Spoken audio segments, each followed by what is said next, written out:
combustível com várias fontes renováveis ou não. Um desses combustíveis é atualmente o vazamento de dados de ministros do STF. Você está acompanhando aí, né? Dos ministros e familiares. Isso continua sendo combustível para muita falação e a gente tem inúmeras perguntas que não têm respostas ainda sobre essa operação realizada pela Polícia Federal, porque agora o Ministério Público acionou o Tribunal de Contas da União para apurar esse vazamento de dados dos ministros. E, enfim, os nomes dos servidores da Receita que estão investigados por esse vazamento foram divulgados. Então, os dados nem sempre, mas os nomes sim. Isso está dividindo opiniões. E eu queria saber as nossas opiniões mesmo, porque pães e pães, questão de opiniões.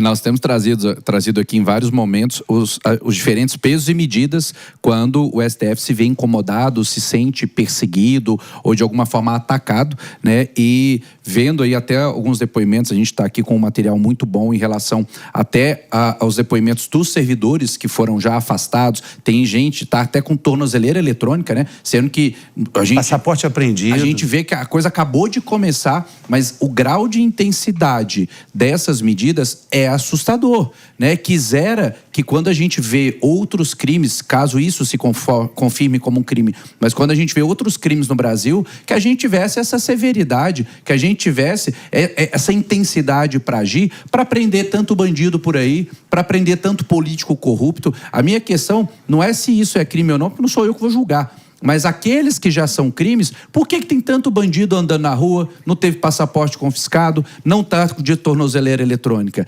Esse tipo de questão é que incomoda, né? São os pesos e medidas diferentes quando me convém. E aí, quem está tão incomodado assim? Essa pergunta a gente também tem que se fazer.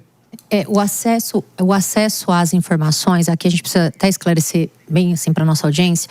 Quando alguém é servidor e em alguns dados que são sigilosos, você tem que ter inclusive autorização para acessá-los, como é o caso da Receita Federal. E o que teria sido feito, né, porque tudo está em fase de investigação, obviamente, o que teria sido feito por essas pessoas? Eles entraram sem que houvesse pedido ou autorização e não só acessaram esses dados, mas como teriam, e é bom dizer assim, teriam porque a gente não sabe, né? Tanto é que está se pedindo a apuração dos fatos. Eles teriam divulgado. Agora, duas coisas precisam chamar atenção. Teriam divulgado a pedido de alguém, para quem e se houve pedido de dinheiro, porque daí a gente não está, nós não estaríamos simplesmente falando de acesso, né, ou divulgação de um sigilo funcional. E é muito bom aqui o que o Matheus trouxe, porque divulgação de sigilo funcional ou acesso indevido no sistema de informações são crimes que, quiçá, daria ali uma pena privativa de liberdade no regime fechado. E por que eu chamo essa atenção?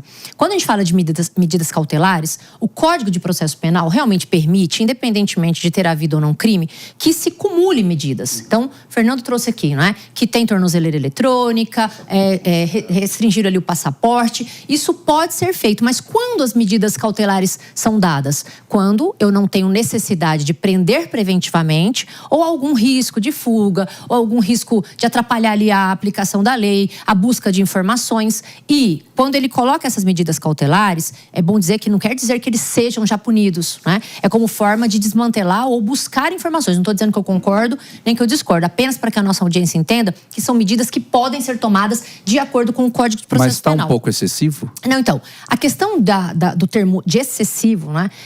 A gente precisa entender que o ministro, ele poderia ter dado só a tornozeleiro, a monitoração eletrônica? Poderia. Ele poderia só ter restringido o passaporte? Poderia. Quando ele coloca mais de uma, Matheus, ele precisa justificar, porque lida com a liberdade, né, individual. Então nós estamos falando de pessoas que podem, por exemplo, vamos aqui citar um exemplo. Uma das investigadas, ela falou, não, eu não divulguei, eu acessei. Então vamos ver o IP. Isso é muito questão de provas periciais digitais, né? Qual foi o IP que acessou? Foi com a sua senha? Você deu a senha para alguém? Então, vai se apurar isso. Agora, quando você fala do excesso, é muito complicado a gente afirmar, porque o ministro poderia. O Código de Processo Penal, inclusive lá no artigo 282, ele fala, sendo necessário, né? Então, o que seria a necessidade? Então, ele vai analisar cada caso. Poderia fugir? Então vou pôr monitoramento. Doutora, por falar em apuração,